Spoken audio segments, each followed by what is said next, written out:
안녕하세요. 서울 S치과 최승원 원장입니다. 저번 시간에 임플란트를 심는 깊이에 관한 이론적인 내용을 말씀드렸어요. 임플란트를 왜 깊게 심는 게 중요한지.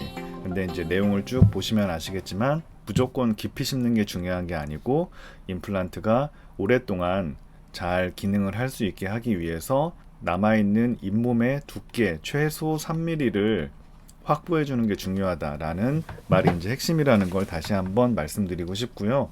오늘은 기존에 사랑니랑 연결한 브릿지를 쓰고 계셨었는데 저는 개인적으로 사랑니에 이렇게 브릿지를 연결해서 쓰는 걸 별로 추천하진 않는데 그렇게 오래 못 쓰고 사랑니가 대부분 망가지는 경우가 많아서 브릿지가 탈이 나고 통증이 생겨서 브릿지를 빼고 지금 원래 치아가 작은 어금니 하나와 큰 어금니 두 개가 비어 있는 상태였거든요. 세 개의 임플란트를 식립하고 보철을 진행을 했던 케이스를 보면서 실제적으로 이제 어떻게 적용이 되는지 알아갈 수 있는 시간이 되었으면 좋겠습니다. 저번 시간에 말씀드린 것처럼 상악과 하악이 있는데 상악 같은 경우는 기본적으로 잇몸의 두께가 좀 두꺼운 편입니다. 하지만 하악 같은 경우는 그렇지 않다라는 말씀을 드렸었죠.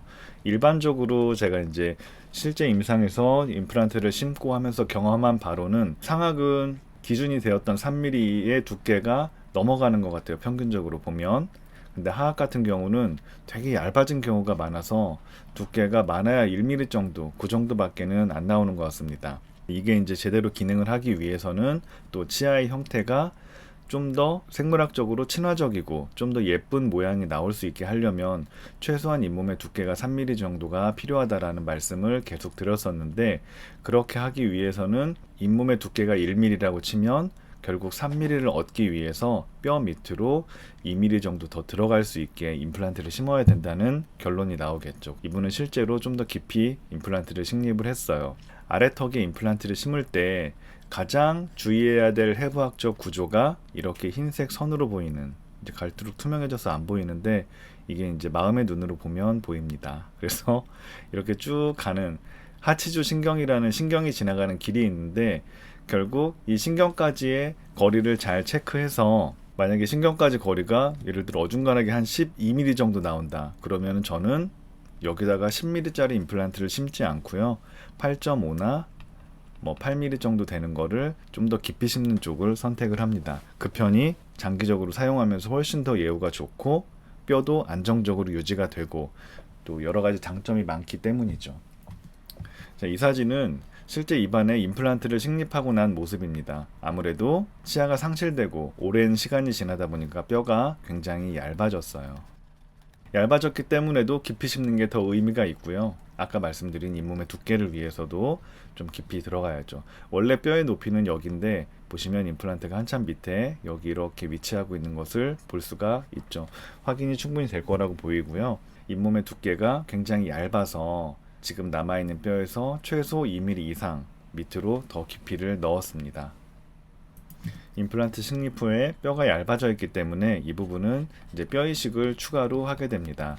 이 뼈는 이제 임플란트를 심으면서 나온 자가골들의 조각들을 추가로 여기다 보충한 거고요. 그 위를 뼈 이식제를 같이 섞어서 좀 더 두께를 보강해서 여기 살짝 희미하게 보이는 차단막을 덮고 그렇게 해서 뼈 이식하고 임플란트 식립까지를 마무리를 하게 됩니다.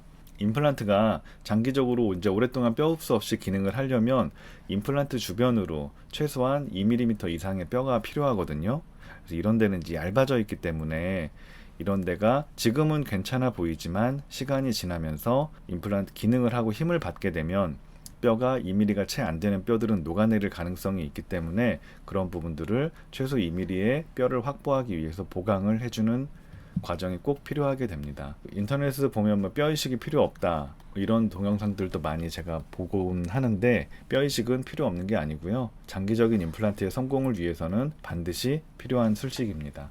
그래서 보시는 것처럼 이게 이제 차단막인데요. 이불도 없이 딱 덮고 차단막을 쓰는 이유에 대해서는 제가 예전 동영상에서도 말씀을 드렸는데 다시 한번 정리하면 온전히 뼈를 만드는 세포들이 이 속에서 일을 할 수 있게끔 섬유아세포라는 상처가 났을 때 흉터를 남기면서 치료를 도와주는 섬유아세포를 차단하는 게 이제 주 목적입니다. 잇몸을 잘 덮어서 상처가 벌어지지 않게 잘 아물게 하는 것까지가 이제 임플란트 첫 번째 수술 단계에 있어서 중요한 요인이겠죠. 이제 임플란트 식립 후에 꼬매놓은 모습인데요.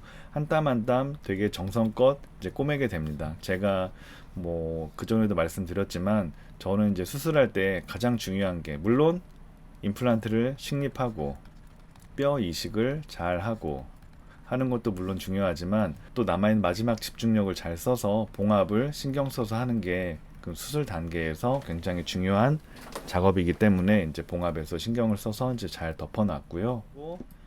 3개월 반 정도 지났을 때 2차 수술을 하기 전에 모습입니다. 임플란트를 심고 얼마나 기다리느냐? 저는 일반적으로는 그냥 2달 정도를 기다리거든요. 근데 뼈 이식을 하게 되면 뼈 이식한 부분에 이제 뼈가 어느 정도 성숙이 이루어지려면 적어도 3.5개월, 4개월 정도는 기다리는 것이 2차 수술할 때 잇몸 열었을 때 뼈가 단단한 정도가 다르기 때문에 만약에 뼈 이식이 좀 많이 들어간 케이스 같은 경우는 4개월 정도를 기다렸다가 진행을 하게 됩니다. 그래서 살짝 열어보면 이제 여기 차단막들도 아직 남아 있고요. 그 다음에 주변으로 뼈가 잘 돼서 덮여가지고 이제 전혀 임플란트는 보이지 않는 모습을 볼 수가 있죠. 치유 힐링 어버트먼트라고 여기에 맞춰서 잇몸이 아무르라고, 그리고 잇몸 속에 묻혀있던 임플란트는 그 상태에서 보철을 할 수가 없기 때문에 이런 부품을 바꿔 껴놔야 이걸 빼고 여기다 다시 이제 최종 보철물을 끼울 수 있는 부품들을 연결해서 보철을 진행을 할 수가 있게 되겠죠.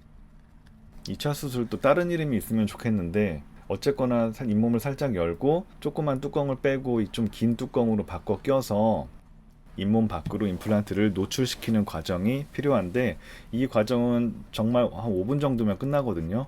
그래서 수술이라고 하기도 그런데 걱정을 많이 하시거든요. 그래서 제가 2차 수술 말고 좀 다른 단어가 있으면 좋겠는데 지금도 고민 중입니다. 가급적이면 2차 수술할 때는 수술이란 단어는 안 쓰려고 하는데 부품을 바꿔 끼는 거를 간단히 하실 거예요. 뭐 이런 정도로는 얘기하는데 이게 이제 그렇게 고통스러운 과정은 아니니까 너무 겁내지 않으셨으면 좋겠어요.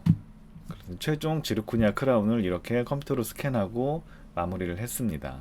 요즘은 이제 컴퓨터가 많이 발달되고 스캐너도 굉장히 좋아졌기 때문에 이와 같이 굳이 인상제로 본을 뜨지 않고 스캔을 통해서 마무리를 하고 있습니다. 이렇게 아래 스캔 바디라는 거를 부품을 껴놓고 스캔을 하고요. 그 다음에 중간 부품이 나와서 이걸 다시 스캔해서 최종일을 완성을 하게 됩니다. 이렇게 물리는 것도 찍어서 이와 같이 이제 완성을 하면 굉장히 정확하게 보철물이 잘 나오는 것을 볼 수가 있습니다. 엑스레이를 보시면 처음에는 이제 묻혀있던 임플란트의 2차 수술 이후에 힐링 어버트먼트라는 좀 긴 부품이 이렇게 연결된 걸 볼 수가 있죠.